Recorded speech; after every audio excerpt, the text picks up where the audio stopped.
afternoon, everyone. Thank you all for joining us. This is our second, I'm so excited, Experimental Humanities Distinguished Lecture Series, and we are delighted to have Dr. Alexa Alice Joubin here to talk. She gave a wonderful workshop yesterday, and information about the platform that she has been working with is available. Also, I have tons of information. Feel free to reach out to me. And I'm going to hand the floor over to Dean Gerdes, who's going to introduce Alexa, and then we'll hand it off to her. So, thank you. Welcome, everybody. I'm David Gerdes. I'm Dean of the College of Arts and Sciences, and I'm really pleased to welcome you all to the distinguished lecture in the Experimental Humanities. This lecture could not be happening at a more exciting moment for our university. Just last week, CWRU announced a transformative gift of $125 million from the Mandel Foundation, the largest gift in our history, and we believe the largest gift ever made to higher education in the state of Ohio. Much of this gift will directly support the experimental humanities here in the College of Arts and Sciences by expanding support for the experimental humanities program, including our amazing Mandel Fellows, and enabling the construction of the 50,000 square foot Mandel Humanities building, which will serve as our campus home for human-centered digital scholarship.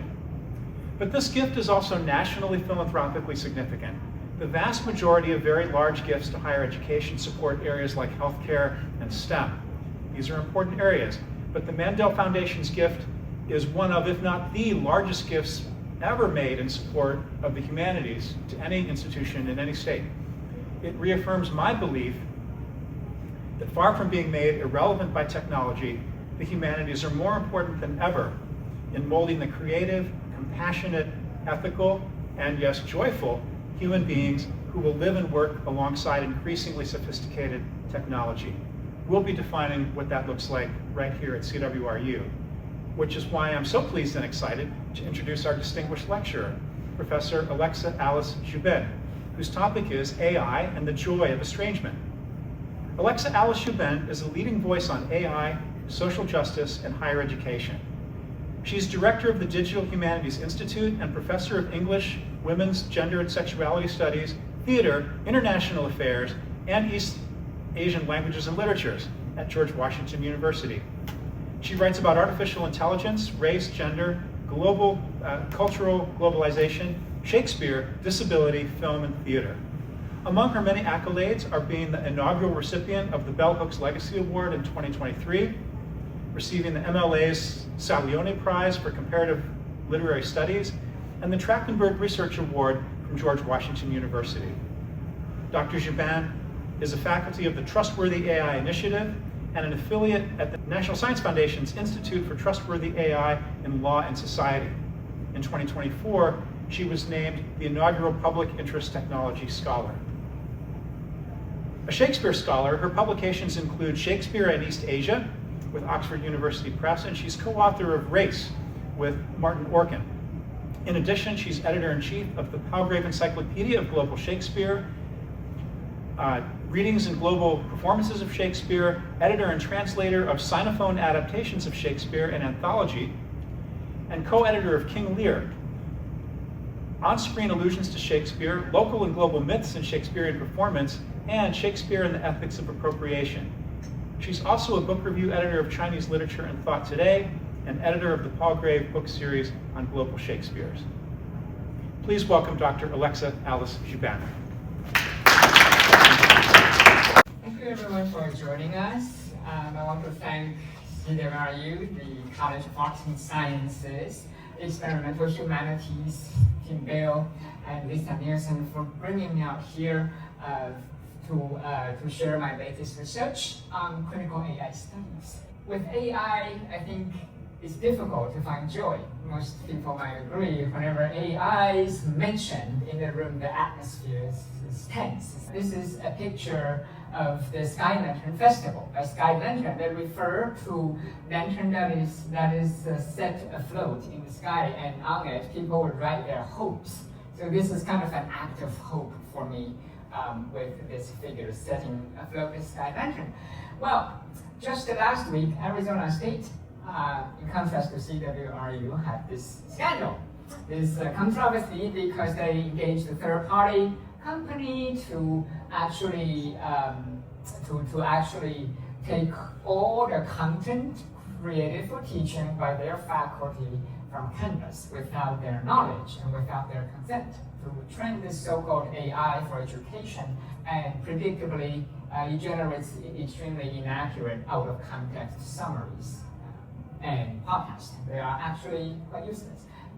I have my own little experiment with 3 commercial AI applications to demonstrate the banality of AI, why its lack of joy, beyond all the kind of larger context reasons. If you were to ask GPT 5.3, what is the main theme of Shakespeare's play Macbeth? Note how it says the power of unchecked ambition, even in bold. My prompt couldn't be shorter, couldn't be simpler.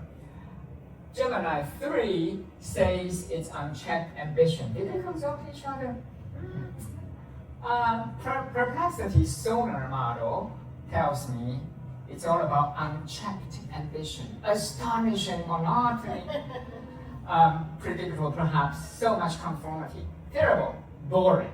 So, AI slop is a new term, right? We all know that what AI generated can quickly become boring. What people are talking about is actually conformity. For large language models that are reinforcing dominant rhetorical styles, they actually decrease cognitive diversity, and that's the real attack of AI. So it's a cognitive issue. This is another kind of typical example in a company. The boss wants a 12-page report.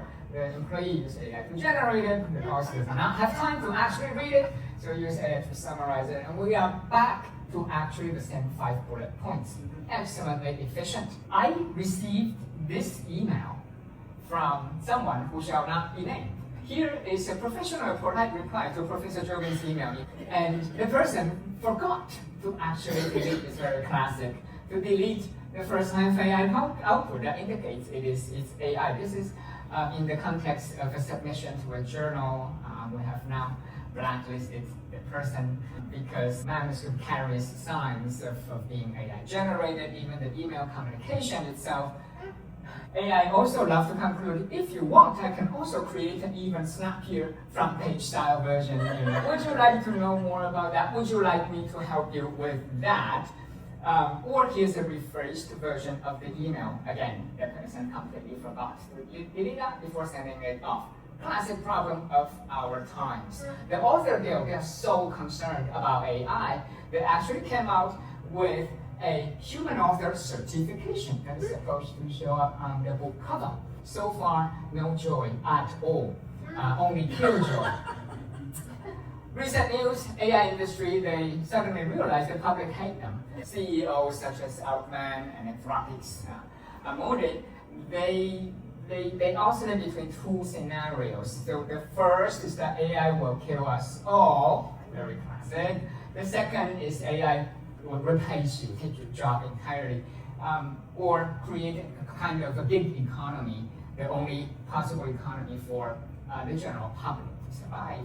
They are doing all this while also pitching for attention and funding, creating a volatile job market with AI as an excuse, right? And clearly this is disguising market downturn, mismanagement at the corporate level, and many other issues. They ask for continued investments of hundreds and billions of dollars, building massive data centers, raising actually local populations' electric bills. And if you make a phone call to a company, to Verizon, and you realize it is AI, most people's reaction is that they lose patience. They feel very frustrated. Very few would say, wonderful, it's an AI talking to me, so efficient.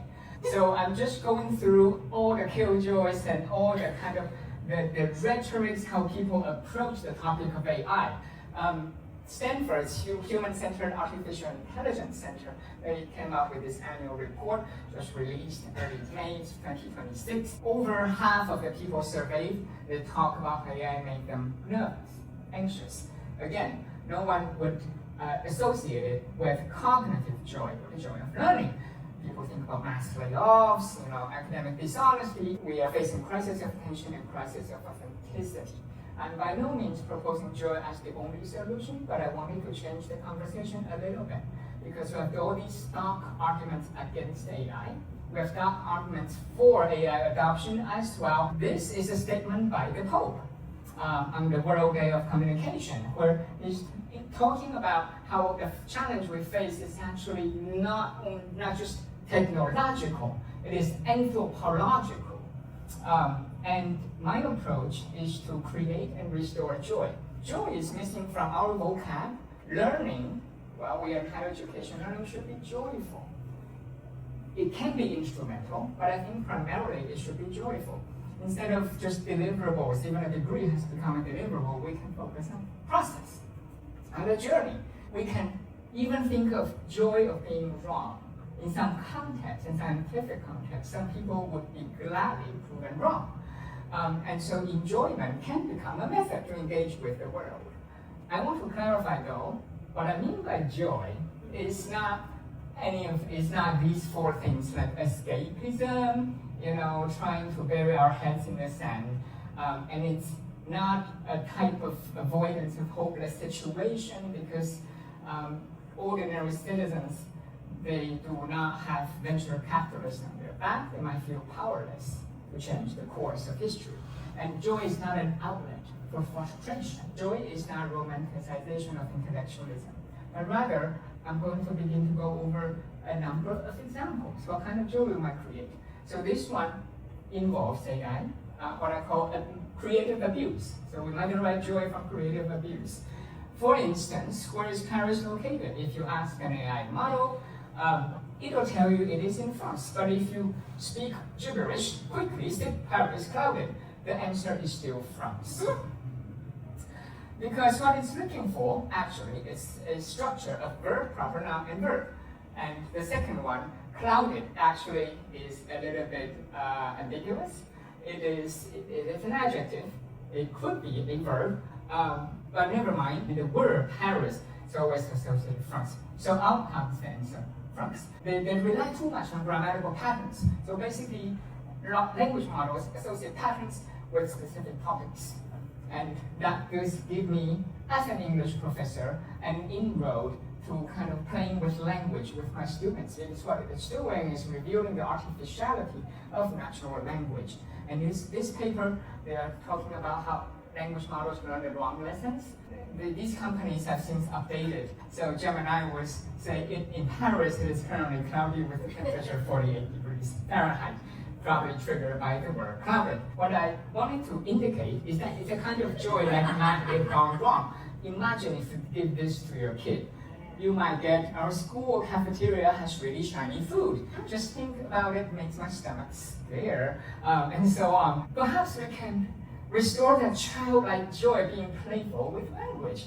We can derive joy in seeing mundane concepts reimagined by a non-human or more than human entity. That is the large language model.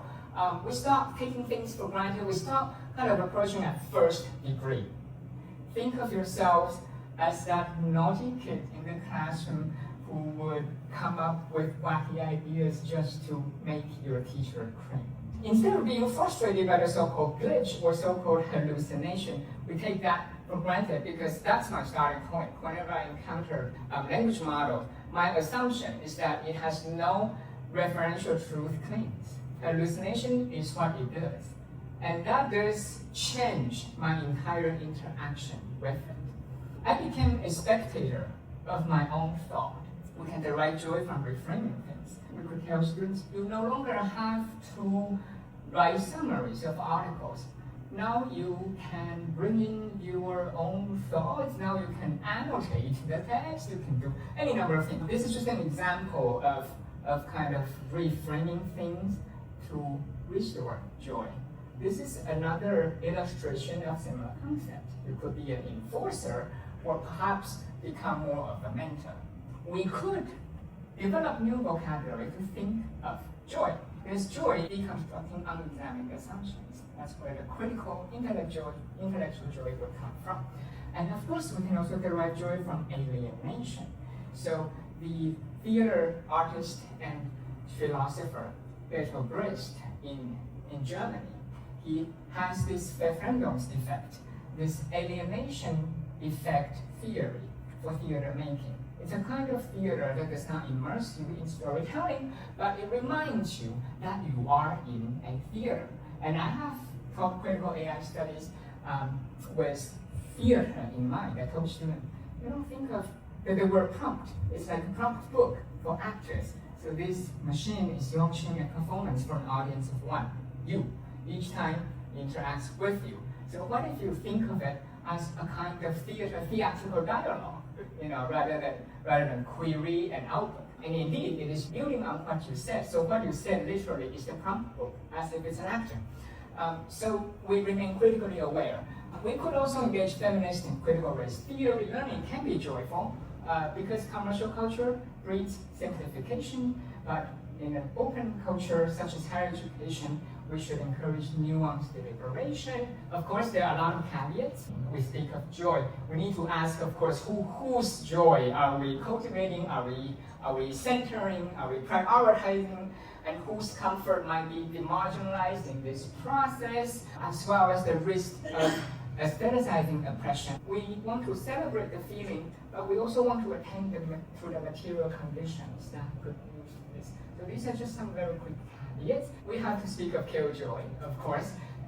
First of all, we live in an era of assisted fluency, largely by AI, but also other mechanisms. So people who appear to be very fluent, orally, on paper, about certain topics, do not necessarily have the domain knowledge. That's a big problem. And we also face rhetorical poverty. And despite so-called abundance, we live in an era where texts and images are abundant. And this is a type of disempowerment because AI is a social technology that is very exclusionary. It is opaque. It is never transparent. And joy can be a solution in this context if we restore the joy of discovery, if we counter the technocracy by talking more about processes rather than deliverables. Deliverable would be the final paper. Processes will be scaffolding the journey that we've had together rather than what is my grade on the final paper as the only goal. Last thing we'll come to the other keyword in my talk, which is estrangement. Making things feel strange and alien, but also making ourselves a stranger. What do I mean by that? Well, large language model meddles a lot, particularly with language, which is often seen as the core of the human condition. And it has made language strange. It forces us to rethink how we use language. Example, people hesitate to say delve in. People hesitate to use M-dashes for fear that you think I've used AI. Yeah.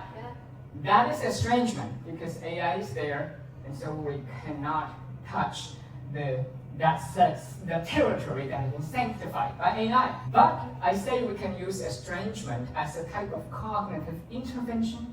Think of our interaction with AI as me being the prompter in theater, AI is an actor, it's a character. For instance, there are moments in life where we say, wow, that is sublime, I can't find the words for it. The ineffable. So these moments are precious. They are the source of joy. Not everything has to be expressed with words explicitly. I'm thinking of students on the spectrum who are living with autism, for instance, and various neuroatypical conditions. They find joy in various ways, in language, in expression that is not normative. We could cherish this joyful moment where we reach for language, but language fails us. I cannot find the word for it. I teach literature. People tend to think of plot summaries, a synopsis, as the most boring thing. As it turns out, you have 100 students and 100 different perceptions of this supposedly same thing.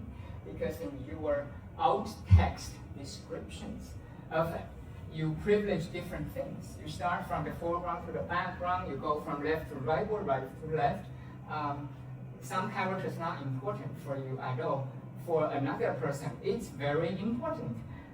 All of these minute details. And so that tells us plot summaries are actually not, no, you would think there's one summary for one story. Actually, there are many possible ways to summarize because of different causal relations are perceived differently.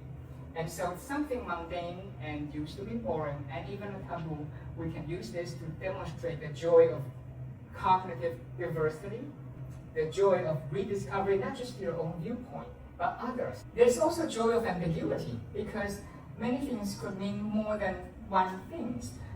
This is the Rubin space. This is a bistable two-dimensional form. It's possible to see a face. It's possible to see the contour of two faces. And that piques curiosity, that derives joy. And from there, I wanted to point out when we talk about language and words, we have a similar effect compared to the visual, and that is called linguistic framings. So how you frame things, the choice of words does matter. AI summary is never innocent, it's never neutral. An example is in American English, when you think of arguments, these are the metaphors associated with it: attack, defend, to win, and argument. What if we replace it with dancing metaphors? Then we talk about dancing beautifully. It's not about winning per se, perhaps it encourages more listening. And so metaphors immediately reframe and change your perception of a particular topic. That is just one of the examples. Also in English, modern English, we tend to think of the past as being behind us. But there are other languages like Aymara language, in which the past is actually in front because it has happened, so you can see it. It's visible. The future is behind you because you can't see it yet. You don't know what will come. If you reframe estrangement as a tool for discovery, as a tool to cultivate joy, if we think about the activity of searching for information, the traditional goal versus the joy of estrangement. Traditional goal is just finding a specific fact, say through Googling, or going to the library. Here, you could turn it around and talk about finding hallucination that sparks a new metaphor. For instance, traditional understanding of translation, I want perfect equivalences. Tell me exactly what it said in that text, or what the person said. But now, we can turn our attention to what is lost in translation, the moments that cannot be replicated in this new language, and find joy in that crack. Instead of going for efficiency and clarity in writing reports, proposals, we think about how the wrong prompts will generate interesting outputs from the AI. This is fairly recent. It's in January 2026, Moltbook. Don't try it at home, obviously, especially not on your mission-critical computer because of agentic AI's risk. This is a playground for AI agent. It's a kind of social media for AI agents created by humans and released in the wild. It's a bit of a zoo. Humans are allowed in there only as observers. We don't participate. And it's interesting, they even created their own religion, and a new type of sociality emerged. Many people saying this is the unprecedented social experiment using an alien species. It's a playground for characters. So thank you for your attention today. Attention is a true gift in this era. Feel free to follow me on YouTube and on my website. Thank you. I love this. Thank you for opening up different ways of engaging AI in sort of somewhat perverse ways, I guess, and disruptive ways, and love it. Here and yesterday in your workshop, you sort of set commercial over against open. I saw it there toward the beginning, and you were talking about it yesterday more in terms of the commercial technologies like Notebook LM versus an open technology like Teach Anything that you've developed. And here I saw it, and then I was also wondering if maybe in some ways process aligns with open and deliverable aligns with commercial product. Anyway, I'd love to hear you say a little more about commercial versus open. Why do we need open culture? From the design stage to the implementation and deployment stage to involve more community members. And by community, I mean, for instance, in higher education, faculty would be the stakeholders. Students are actually also stakeholders. They are directly affected. Not in the simple sense of we don't want big companies' AI, we want to design our own and use it in our classroom. Not in that sense, but rather kind of all of us get our hands dirty in this playground, in this sandbox. All of us develop self-efficacy and understand the operation of language models better. Decide for ourselves, do we want to create a space that is technology-free for a particular context? And if we involve technology, how we're going to deploy it, we would have more control, but also we will take ownership of it. The ethical problems, ethical challenges of this thing we co-create, as well as the promises. I have a question based on your really interesting discussion of metaphor and how we're using it to describe these systems. I was just thinking about the term hallucination and to describe some of what we use it to describe when something has gone wrong. Right. Or there's inaccurate information, or with the example that you started with. And I was just curious whether you like hallucination as a metaphor for that kind of interaction when that happens, or that kind of response output from the AI, or if we're thinking about kind of the question around disruption or even insight that could come from those moments, whether maybe we need a broader range of vocabulary to think about what the AI is outputting in those moments. I think the word hallucination is hugely inaccurate because it presumes intention. Perhaps it's suffering from a mental condition, perhaps it is a dreaming state and is, quote, hallucinating. The more technical, accurate term is kind of misinformation or accidental recombination. Changing the metaphor can also change how we think about AI. Thank you for bringing up this question of metaphor. I think it's really powerful. We need to rethink a lot of the metaphors we're using, not just about AI, but about technology in general. It's interesting in some contexts, it can humanize technology or recenter the human, but sometimes to anthropomorphize AI as a hallucination, it could be sidestepping real technical issues we need to solve, sidestepping social issues we need to pay attention to, because suddenly no human being is being blamed.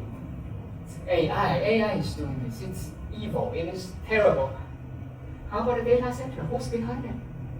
One of those CEOs, all the programmers, design has intent. So we need to talk about design justice. And how about the exploited labor who's never named? They're anonymous, remain anonymous. Without high quality data sets, you cannot train high quality language model. Now, who's doing that? We need to recenter this whole supply chain issue full of humans. But once you say AI is like a person, it's perfect for the companies. It's also solves the problem. Don't blame us. It's AI. This is really interesting. Thank you so much. So if I can ask two very different questions. So I loved what you said at the beginning about playing with AI as a way to become spectators of our own thoughts. Yeah. And I was just wondering if you I think, as a teacher, when we teach students writing, which is really teaching them thinking, one of the biggest challenges is teaching them to be reflective and to think of it, as you said, as a process and not to judge it by the outcome. And I was just wondering if you have found any particularly effective assignments or exercises that you do with students that might help us have them think about AI as as you said, as a tool to think with and not as a means to an end in of itself. It's a rhetorical exercise, and I call it a rose by any other name. Would it smell as sweet? It smells different. Actually, a rose by any other name would smell different. So we would have, this is actually inspired by Renaissance philosopher Erasmus. So he wrote a book on copia, meaning copious rhetorical expressions. And in it, he's instructing us how to develop this rhetorical self-sufficiency and richness. So he would have a simple sentence like, your letter pleased me greatly. And then he proceeded to rewrite that in 100 genuinely different ways. Some as legal tone, your